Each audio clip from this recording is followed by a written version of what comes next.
I think it's something kind of as a society we have to really get our heads around is how much is too much digitisation and how appropriate is it to sort of be mandating the digitisation of everything.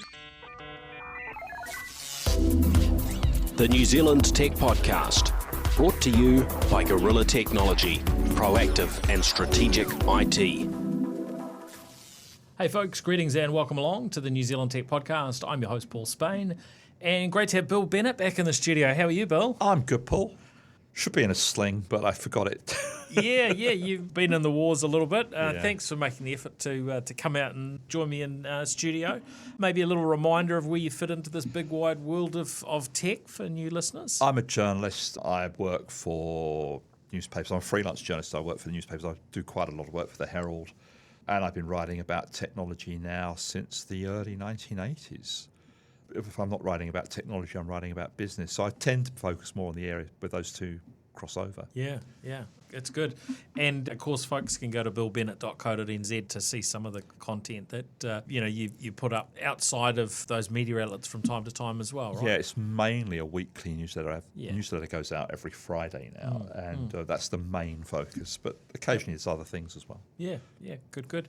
Before we jump in, of course, a big thank you to our show partners, 1NZ, Spark, 2 Degrees Workday, and Gorilla Technology. Really appreciative of their support. Now, let's jump in. We've got some things on a New Zealand perspective, some more global topics, and we're also running our survey and giveaway contest, and I'll share those details shortly. So we'll come back on that. But yeah, some local news, international, our giveaway, some freebies from some of the tech companies.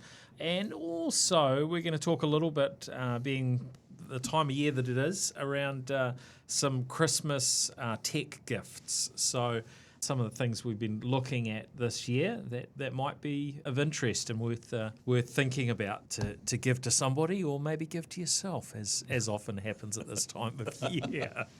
Now, delving in on the New Zealand news, I saw an email come through from Apple around their App Store Awards, which is something that they do each year.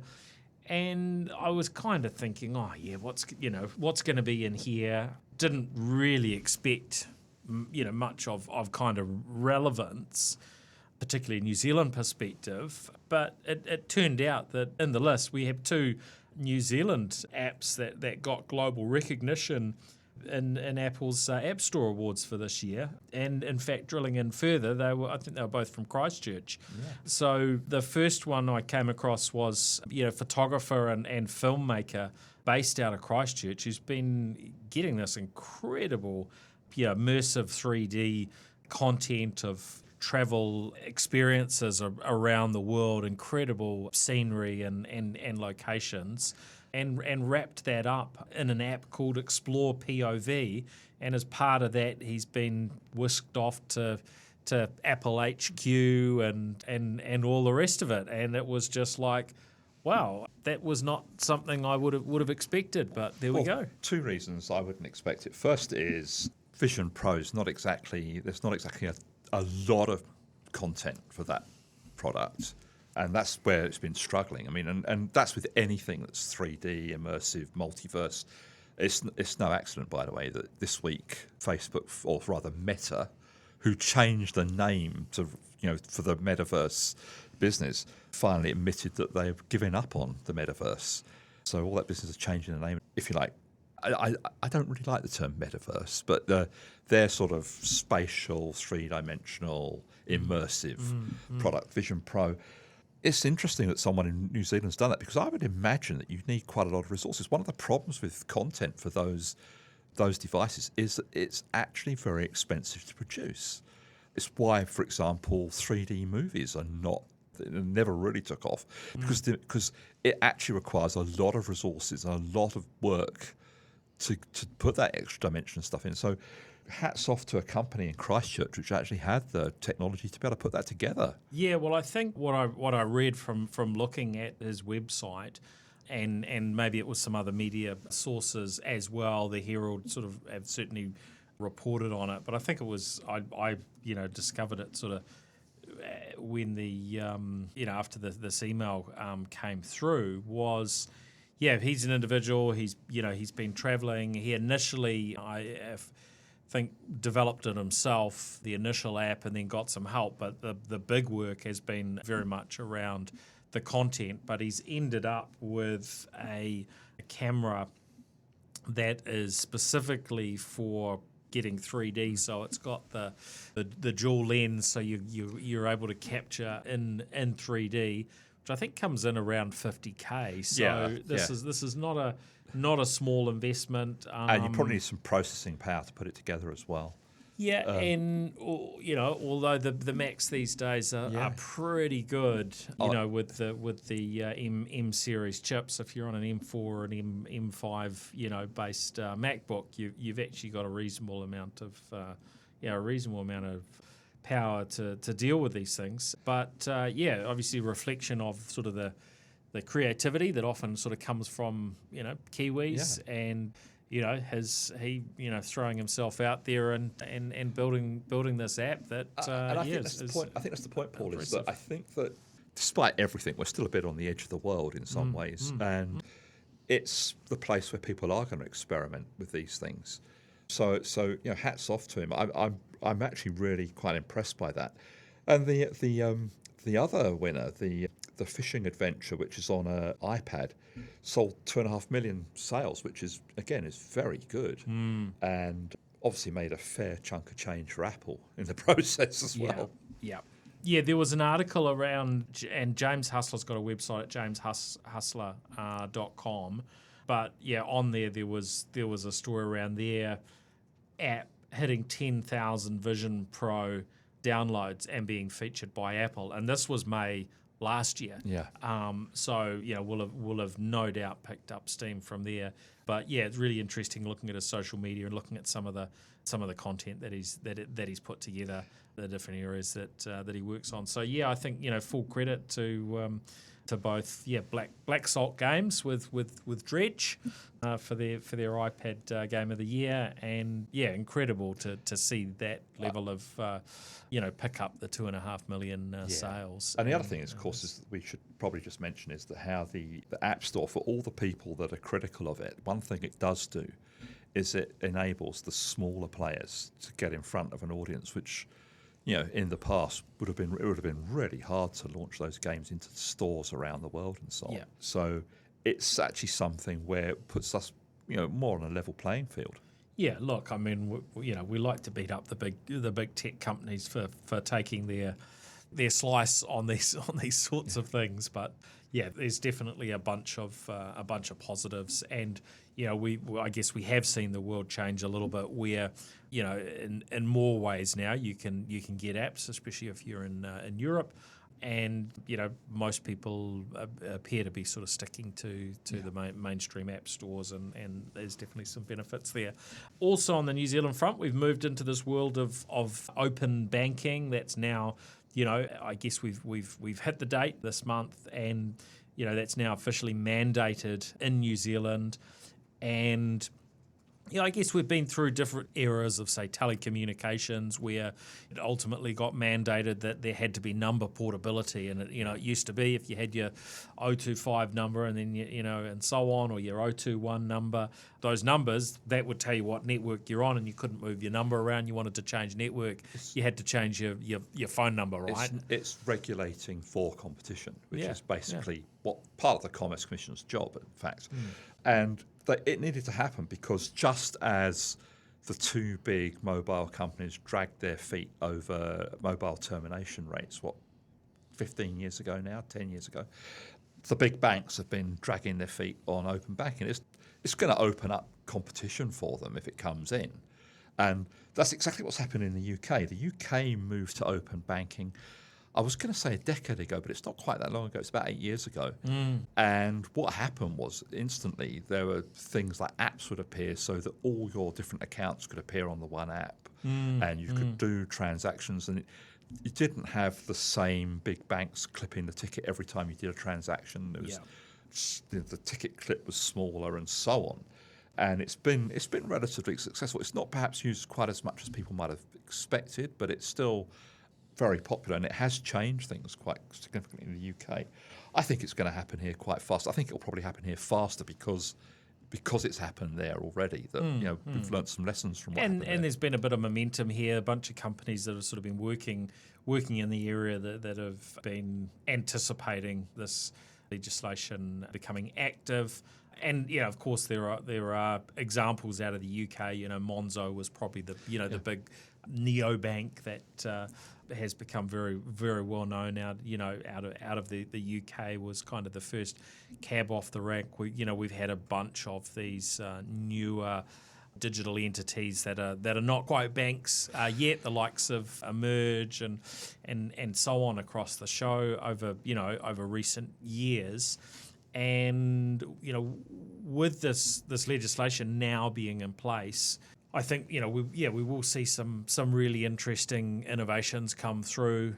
One of the examples, I guess, has been, hey, you can have one app, be it Sharesies or another bank app, one of these new startups, and you could potentially do all your banking through that app because they'll be able to pull in all the data, right? I was going to specifically mention Sharesies because that's a really important thing because I'm a freelancer, I work for myself, so my money comes in dribs and drabs. I don't get a salary payment every month, and sometimes I want to invest some of the money. If I want to put some of it into my Sharesies account, it might take hours. So the money arrives in my banking account. It might take hours for me to be able to make a transaction. Now, I'm not a day trader. I'm not sort of like speculative, but you might see something. You might see on Sharesies, that's a good price. Spark's trading at a good price, or Infratel or whatever. Let's buy some. Yeah. And by the time your bank's handed over the money and what have you, the price has changed and everyone else has jumped in, and so all that stuff will become hopefully much more seamless.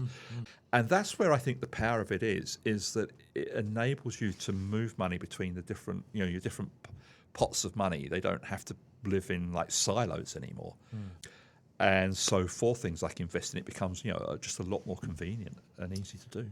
Yeah, and you could see in some ways this also being a forerunner as we get more and more, digitized as sort of, society, that, in the future it's able to tap into a central bank, digital currency and, all these sorts of things where the lines are blurred around, is that real money? Is that digital money? Is it this? Is it that? And, creating whatever front end, ultimately wins. And it's not necessarily a winner takes all. We want to side and, have recently been offering a debit card with rebates, and we've talked to other companies, the likes of Debut and Emerge and so on.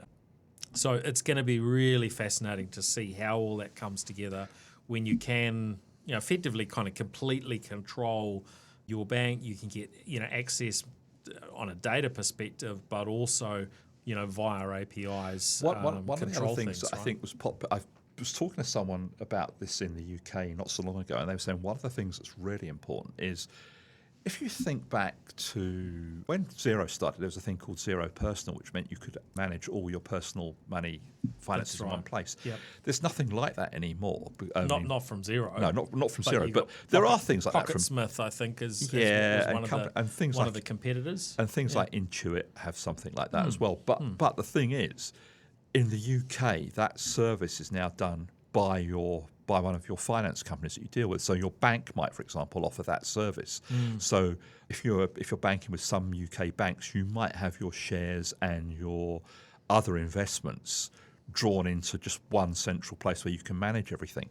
Well, that just makes so much more sense to be able to do that. And you don't need an external app when you've got, when you can do it through your banking dashboard. And the other thing, of course, that happened in the UK is that basically the banks have to lift their game to compete. So they have to get into this to a degree as well.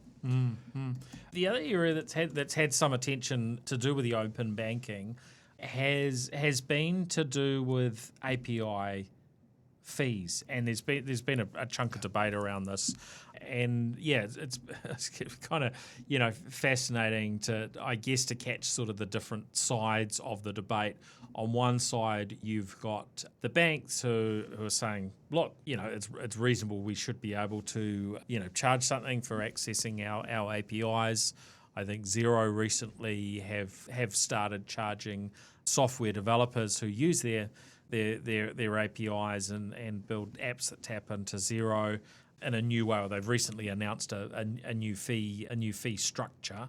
But ultimately, a debate around, well, what's a reasonable amount to charge for API access, and exactly how do you do that? So the initial draft legislation was talking about banks being up to charge up to $5 a month for consumers to access their own data. And I think what we've now seen is that banks aren't allowed to charge for that. I think that's where we've landed, or at least there's. Paul, that's back to the mobile termination rates with the mobile phones.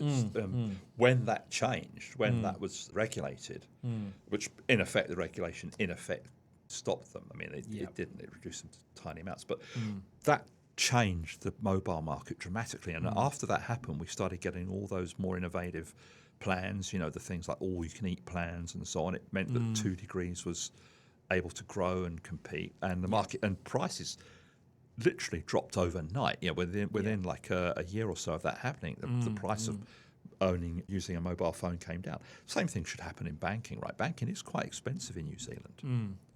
Yes. So it's interesting how that's landed. Certainly at this initial point that we're not expecting to see any fees, and we'll see how that ultimately evolves over time. But I think great to be across the line on that. Also on the banking side, this one hasn't had a lot of discussion, but it did spark a bit of interest, and somebody shared it with me, and I ended up talking with Jack Tame about this on News Talk ZB the other day, is that our banks have put in place some mandatory kind of behavioural surveillance on those that use their apps. Now, my understanding is this covers ANZ, BNZ and Westpac. I don't think ASB at this point. And what it effectively does is it's looking at things that help identify that you're the right user on the device. So from many perspectives, this makes a lot of sense. How quickly you type, how you swipe, how you hold your phone, even the apps that are installed, I think, on Android devices. And then they take that information. I think they're using a third-party, entity to gives them that capability and then does the analysis.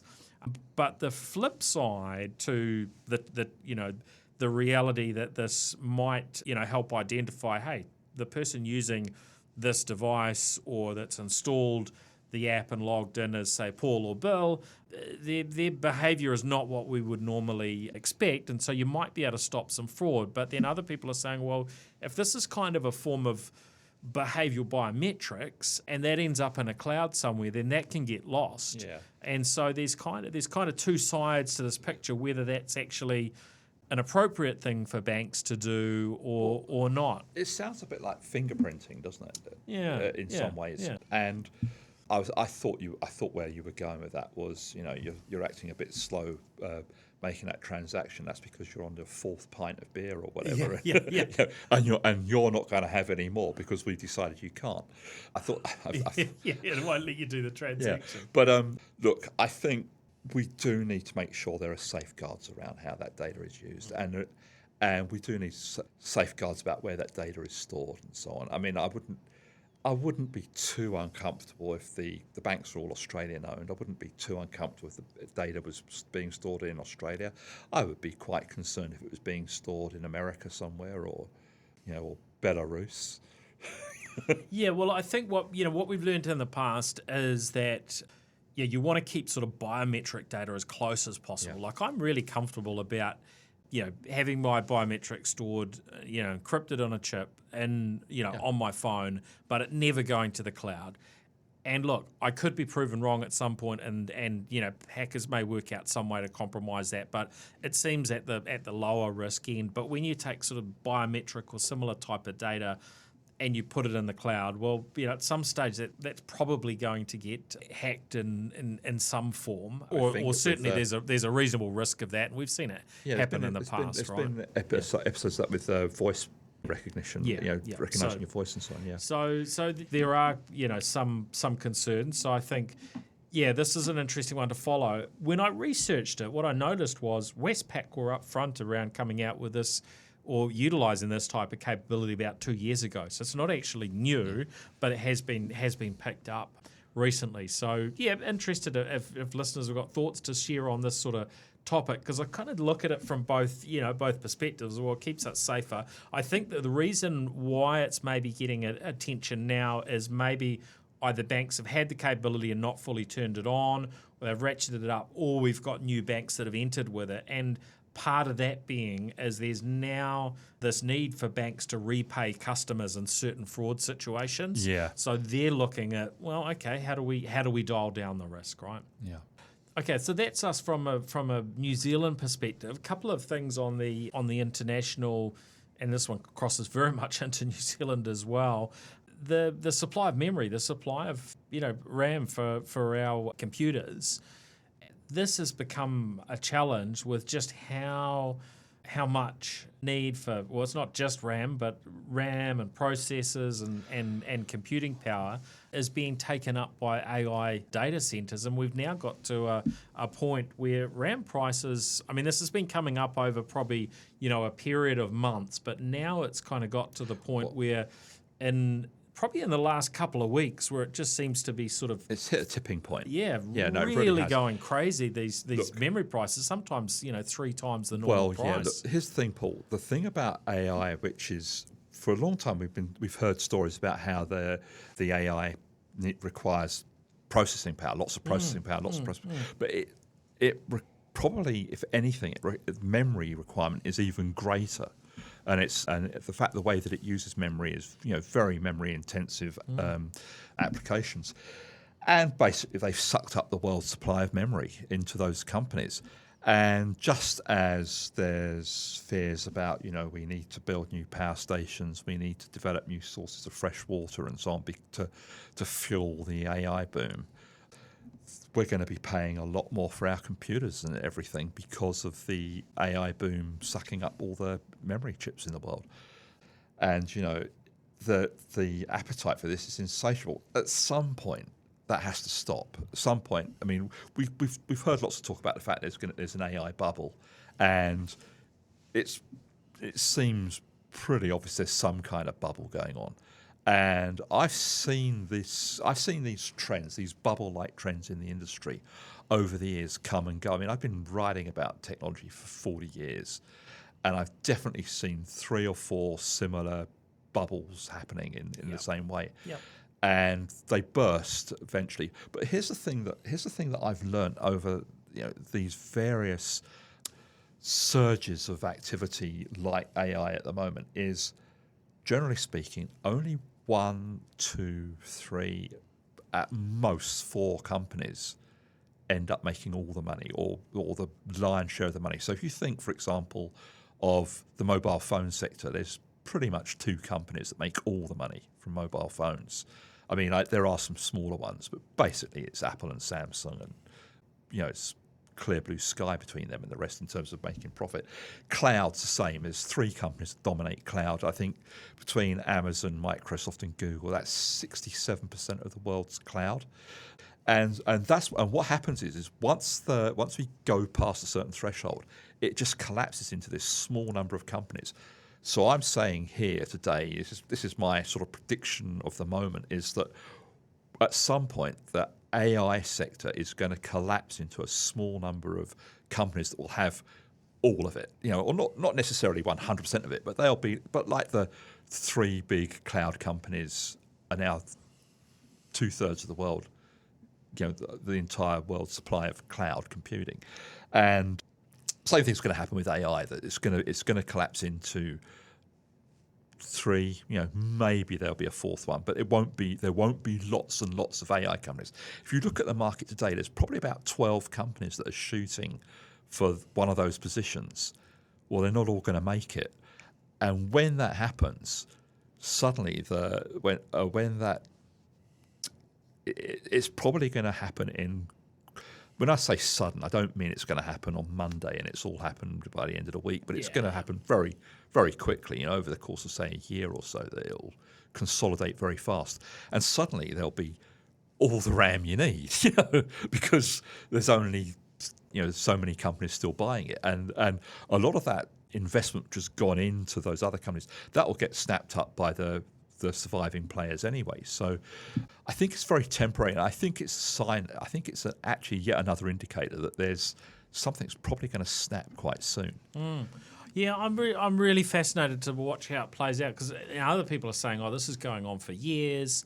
You've got things in the background with, some new technologies kind of coming through that seems to be more efficient ways of running AI. That's something that could dial down. Yeah, Chinese are good at that too. The usage, right? So there's always a bunch of factors at play, as well as, as you highlight, sort of the commercial realities and that scenario where the market does ultimately sort of consolidate. But I'm not sure. Didn't interview for one of the TV stations a couple of weeks back, and they were talking around the AI bubble. It was 2 or 3 weeks ago, and that was kind of, I guess, a big story there for a week or two, and it's still being discussed. But I guess my point was that I don't think we've reached peak AI from a usage perspective,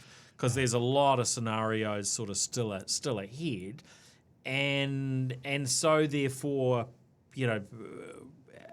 how that kind of plays out. Usage versus share prices versus memory requirements and so on. I'm probably not as clear as you on how it actually plays out. Yeah, there's one other factor you didn't mention, right, and that is it looks as if none of the players are actually making a profit from it at the moment, right? So they're all, and it's. If you think back to when Uber started, right? Uber had this huge part. I think it had 50 billion in investment capital, and it used that money to buy market share in effect. And what you've got now, you've got these 10, 12 companies that are using huge piles of capital to buy market share, and there's not enough market share. There's not enough for all those investors to get their money back. There just isn't. There just isn't that there, and they're not making their. They're not all making a profit. They're profits are probably not there anyway at the moment. But they will be when it consolidates. When it consolidates down to 3 players or 4 players, then suddenly those players will scoop up all the business. You can probably expect the cost of using AI to increase as well at that time. But it will possibly be profitable at that point. But that's the crunch thing, is that you can't keep pouring money into things that doesn't show a payoff in some point in the future. At some point, investors are going to think, well, hang on, this second division AI company which we're pouring money into, we're never going to get it back. And if you want, if that sounds crazy, right? What used to be called Facebook poured 77 billion into the metaverse. Are you using the metaverse? Is the metaverse still even a thing? Because you don't hear of it suddenly, and they spent 77 billion. So that tells you that there is a kind of madness about this. I mean, Facebook has the cash flow to do that, but I don't think 12 companies have the cash flow to do something similar with AI. There's only so far, isn't there, on these things. Great point. And lastly, on the news front, India has moved to an interesting place when we look around the world. They have been really digitizing pretty fast as a nation, which is quite fascinating to kind of look at, I guess, from a case study standpoint. But the newest news on that, so they've kind of mandated a digital ID system, And then the latest is that they're asking smartphone manufacturers to put a state-run cyber safety app on new devices. So apparently, whether it's a Apple or an Android device, within 90 days, they've got to ensure all the new devices come with the government's app, Sanchar Sathi. I've probably not pronounced that correctly. But yeah, and they've got to put that on, and with the functionality not being able to be disabled or restricted. Now, I'm sure there'll be a whole lot of benefits you get from, having your app maybe from some perspectives, but there will always be people that are uncomfortable about saying the government having an app on their device. Yeah. And when you look at, the likes, I think this sort of thing has been mandated in probably Russia, and China, right? So when you kind of look at it from that perspective, you've got a whole Big Brother kind of play coming in here, haven't you? It's absolutely that. And look, there's two things about it. First is, yes, there's something similar in China, and it is used for surveillance, and it is used to monitor what you're saying on social media, and it is used for all those purposes. And there is a sort of scary Big Brother side to it. But the other thing is that generally speaking, when authoritarian measures come in to the world, they're always cloaked in personal safety, security and safety and so on. That's always the language which is used to let it slip under the radar, because this will make your children safe. This will make you safe. Like the speed cameras have become now called safety cameras. Yeah. And the fact that we've got police with truncheons on every corner, that makes your children safe. There's an element of that. So that's the politics of it, and that disturbs me. But what really disturbs me about it is there's just a sort of tendency around the world in as you say, Russia and China, India now, maybe the US in the future, where the governments are starting to get more involved in what people are doing, and watching more. And even if there's nothing in this at the moment, you can bet your bottom dollar, right, that this is the back door that any kind of state security in India could use to monitor what people are up to. Well, this sounds like sort of a next level on the stuff that's, Edward Snowden, revealed about what the US were, are up to a decade or so back.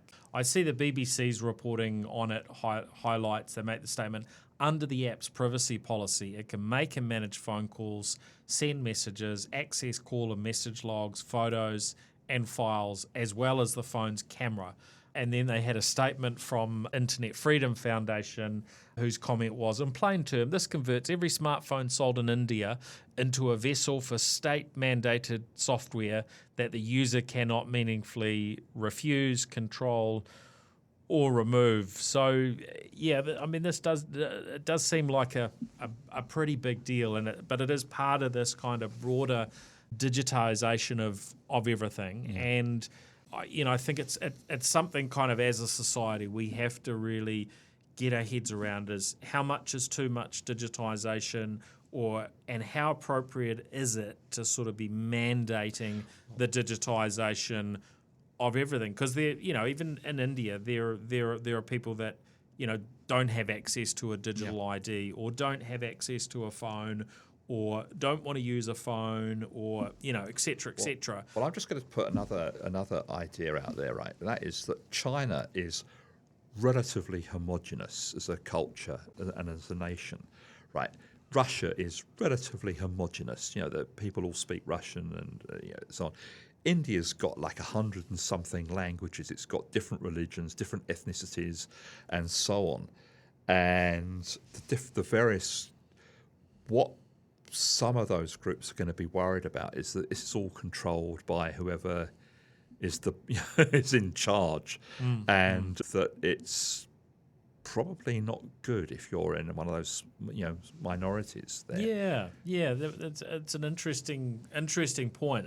Certainly, if we've got any listeners that have got comments to make on this, particularly if this is something that impacts you or your your family in some way. I'd be quite fascinated to hear how comfortable people feel about it. And I know like governments come and go, but one thing governments do like to have is control over the populace to varying levels. And it never comes off, does it?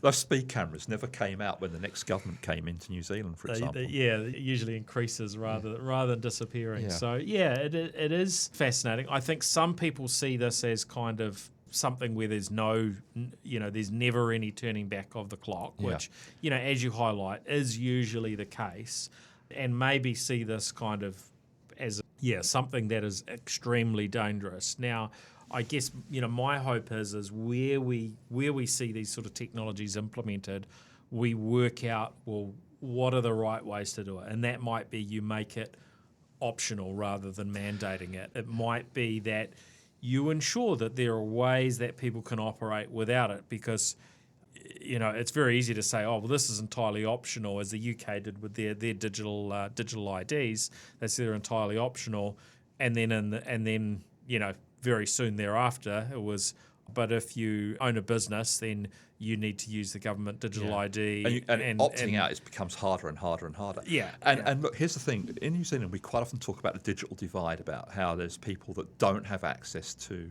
for example, telehealth. If you're in a rural area, you might want to be able to do a telecall. You want to get government services and so on. Yeah.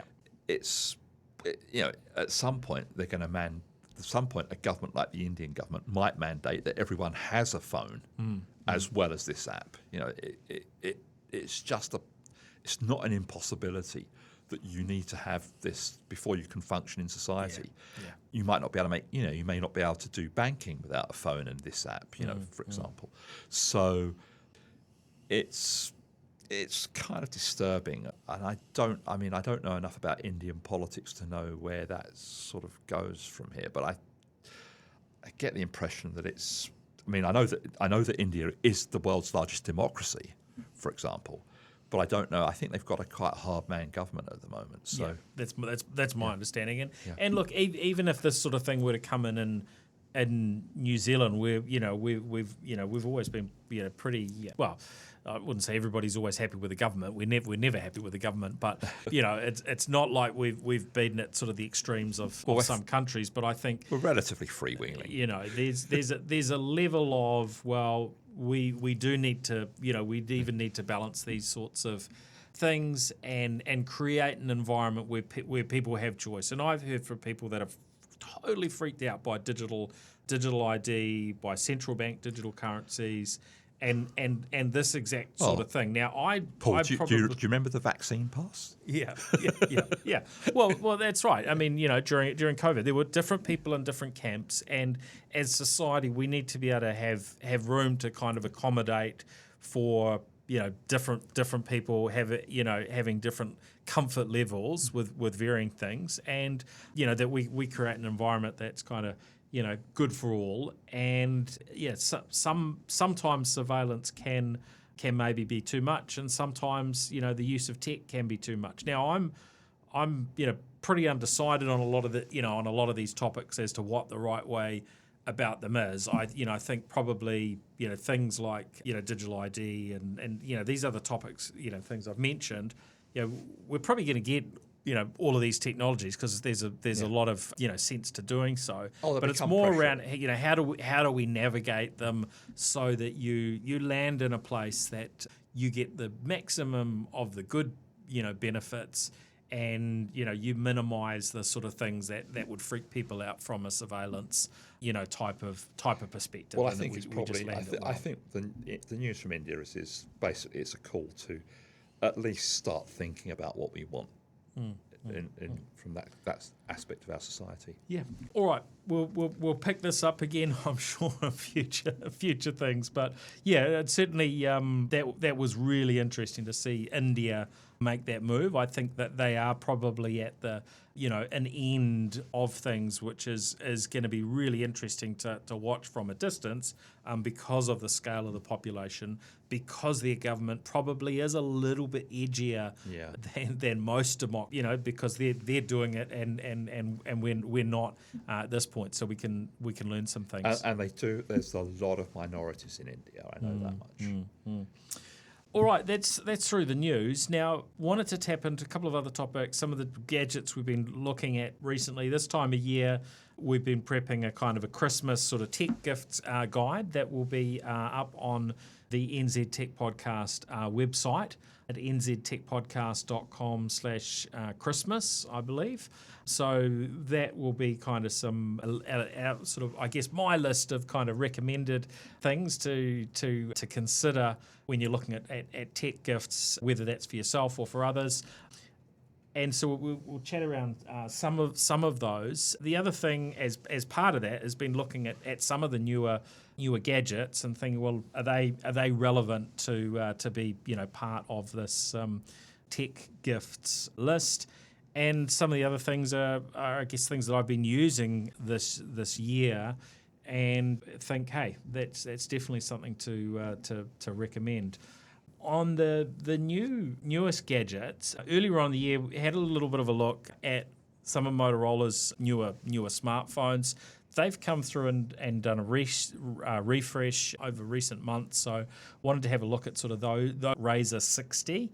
And some might recall that I looked at the Motorola Razr 50 Ultra earlier on in the year.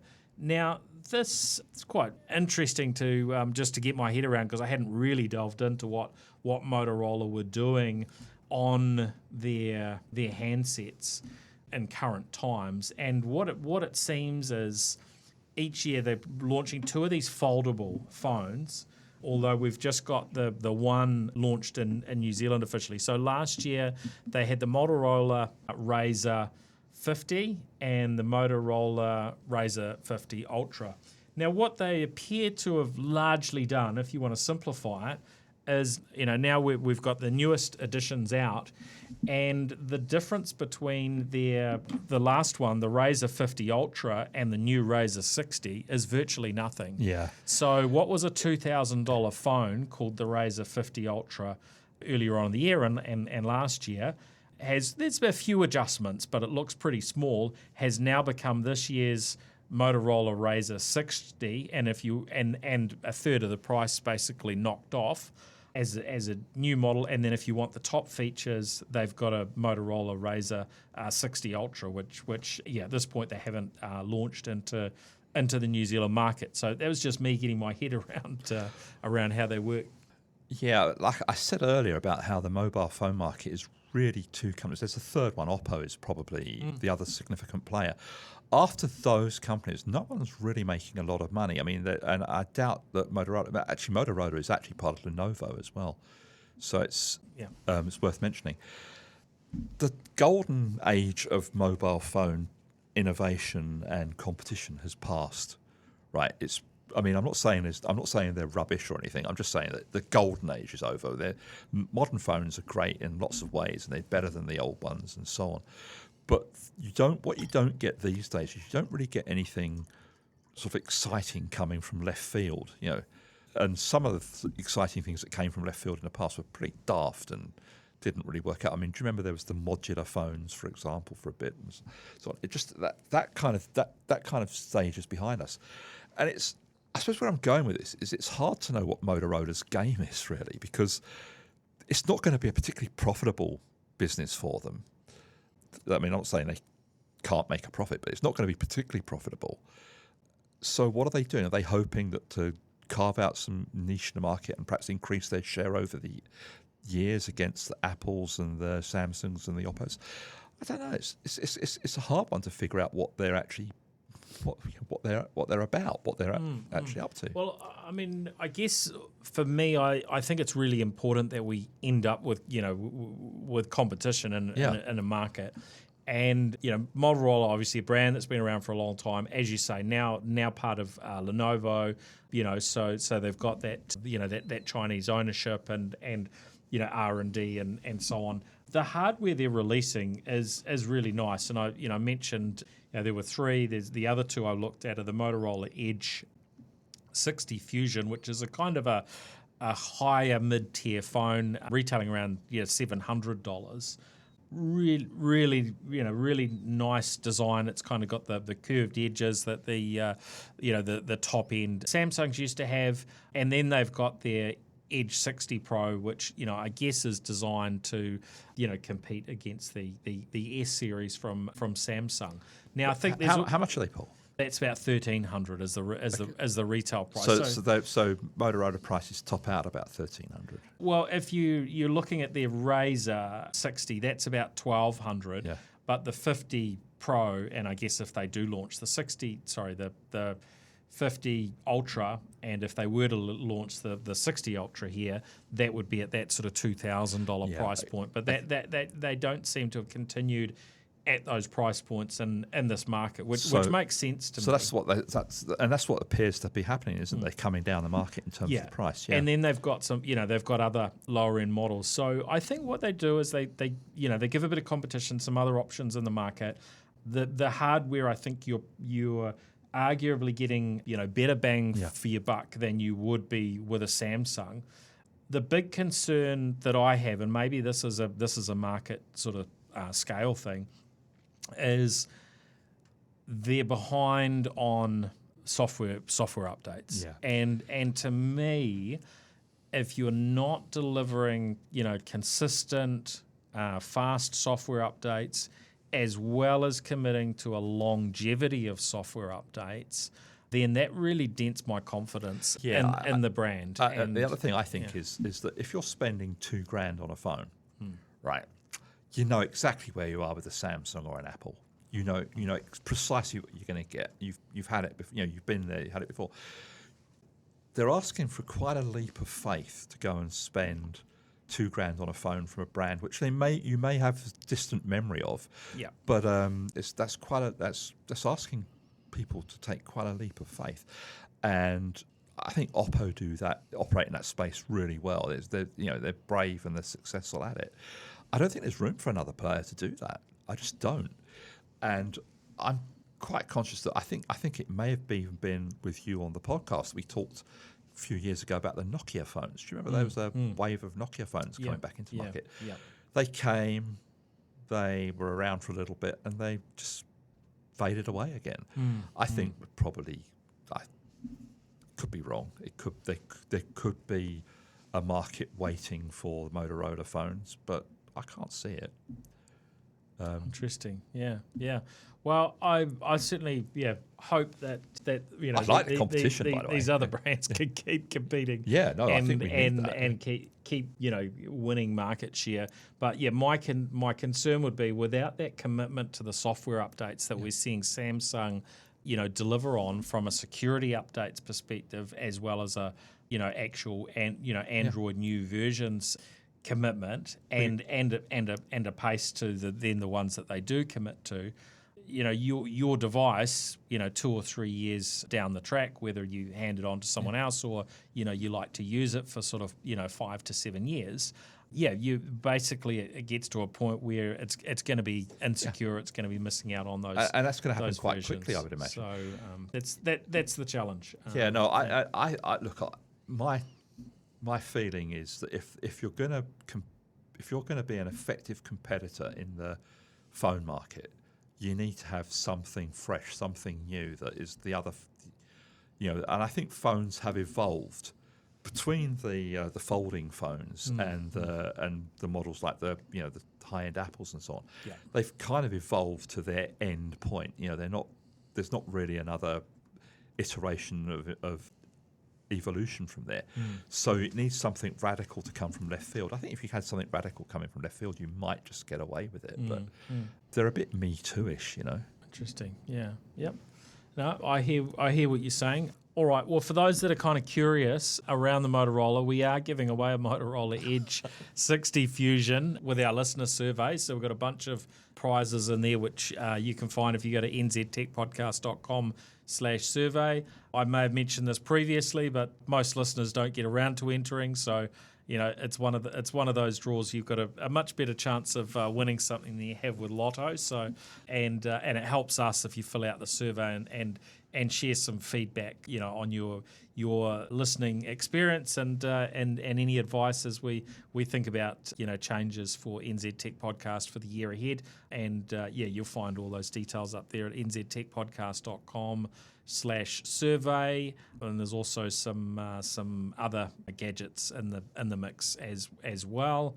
So now I mentioned a bit of a Christmas sort of tech gifts. Top of the list actually for me is the new Rocket Lab book. That's about a $75 odd purchase or less depending on where you get it from. But I've really enjoyed reading it and pretty inspiring to read around what Peter Beck and the Rocket Lab team have achieved, both here in New Zealand and in the US. So that's old school, but being a book, but a pretty nice thing to have around, and it's likely probably to last longer than most $70 gadgets that you might buy. And pretty useful is the sort of the newest iterations of earbuds. In my case, this year, I've been using the Apple AirPods Pro 3 from the perspective of the noise cancellation and just the overall kind of audio quality. Now, that's a bit more of an expensive buy, especially Apple's iteration. I think retail here is $479, but taking those on a few flights and just the way that it cuts out fabulous. All the noise. Yeah, no, it's great. And my endorsement of the AirPods is I have a lawn mowing contractor who comes around at 7 a.m. About once a fortnight. And if I've got the AirPods on and I'm watching, perhaps watching some Premier League football from the UK or listening to a podcast or listening to broadcast radio at 7 a.m. while I'm making the coffee and tea and so on, I don't even know if the contractor's been. It's that good.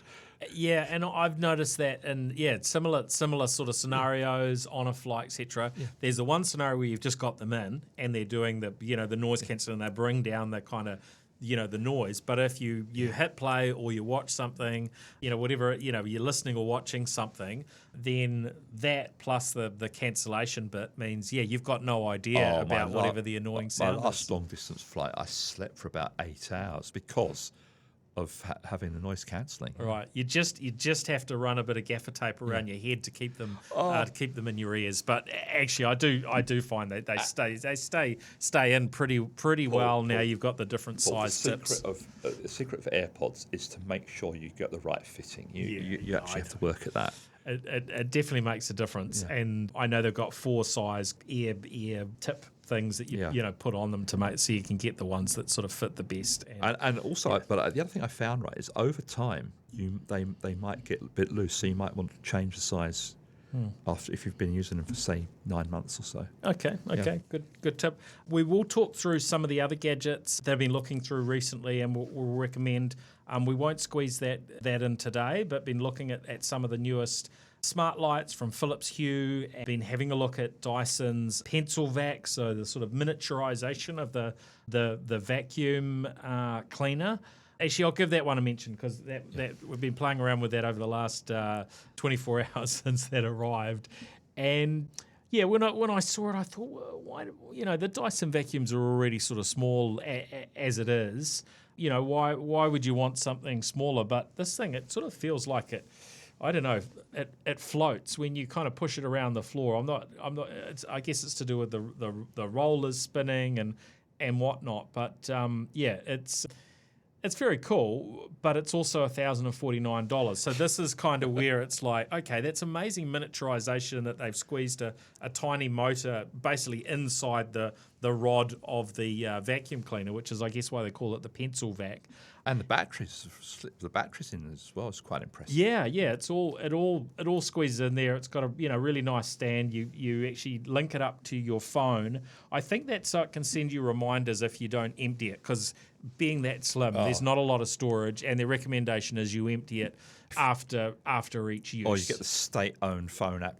Paul Spain, you haven't cleaned your house today. Yeah, I guess it could do that as well.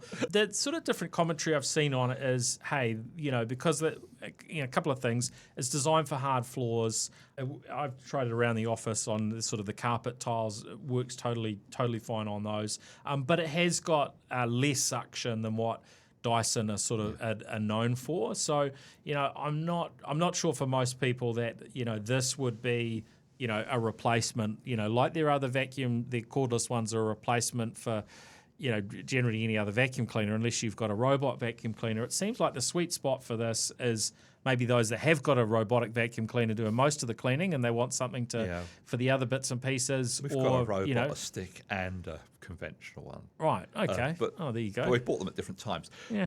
Look, I mentioned to Paul before we started the broadcast that one of the problems with Dyson, the Dyson stuff's good, by the way, but one of the things is that usually about 9 months to a year after the new Dyson product, you can go on Alibaba and find the clone versions. Some of those clones are good. Some of them are trash, actually. but it does seem to be that Dyson's got a lot of fast followers in terms of the technology. They're very fast followers. I would imagine that someone in, some province in China is pulling that apart already in their company labs. And can we get the price of this down to $120? It's probably the instruction. Yeah. Look, I mean, they've got a bit of a halo as a brand, a bit like Apple and others. They are known for innovating and doing things a little bit differently. And I was chatting with someone recently on why we haven't seen Dyson, say, dominate on the robot vacuums, and we went into a bit of a discussion on that, and part of that being that they like to really differentiate and do things really different to everyone else. But this is one of those examples of a product that we don't see in the market. I'm sure there will be brands trying to emulate and copy what they do, but certainly for now, this is one of those unique kind of standout products from Dyson. I think it's a niche in the market that will want this. I don't think this is your mainstream for everybody vacuum, but there'll be some folks and scenarios where it's no doubt the perfect fit and just what they were looking for. But I would say, if you're looking into this, just check your use cases, because it isn't designed for your typical carpet scenarios. It is for primarily your hard floors, and it's got a lot less power than the typical Dyson vacuum cleaner, or even your normal kind of plug-in. So it's one for the Dyson enthusiasts. Yeah, it's definitely more down that track. It's very much a premium device. There'll be a percentage of the market that loves it, and no doubt in another few years there will be another iteration on it as well. Dyson are quite good at iterating on their initial designs. Well, I think that's us for this episode, Bill. Really great to catch up. Thank you. You too, Paul. Now, folks can sign up for your newsletter at billbennett.co.nz. Yeah. And I'm there on Blue Sky if you want to find me there as well. Yep. I'm actually on Mastodon as well, but Blue Sky's probably the Not Threads? No. Because that seems to have been getting quite busy. The thing is, I think you don't want to spread yourself too thin on these things. Yeah. The joy of social media, right? Yeah. And would encourage listeners, please jump on nztechpodcast.com/survey. Would love to hear your feedback and your thoughts, and very happy to give away some prizes. We're really looking forward to doing that. And of course, a big thank you to our show partners. So thank you to Gorilla Technology, Workday, 2 Degrees, Spark, and 1NZ for their support of the New Zealand Tech Podcast. We'll be back again next week. We'll be delving into some interesting stuff between now and Christmas. And we also will have some listening to kind of keep you occupied over the break as well. So We've got some really interesting pre-recorded interviews that we'll be unleashing between now and early January. So thanks, everyone. Appreciate you joining us here on the New Zealand Tech Podcast. Catch you next week. The New Zealand Tech Podcast, brought to you by Gorilla Technology, proactive and strategic IT.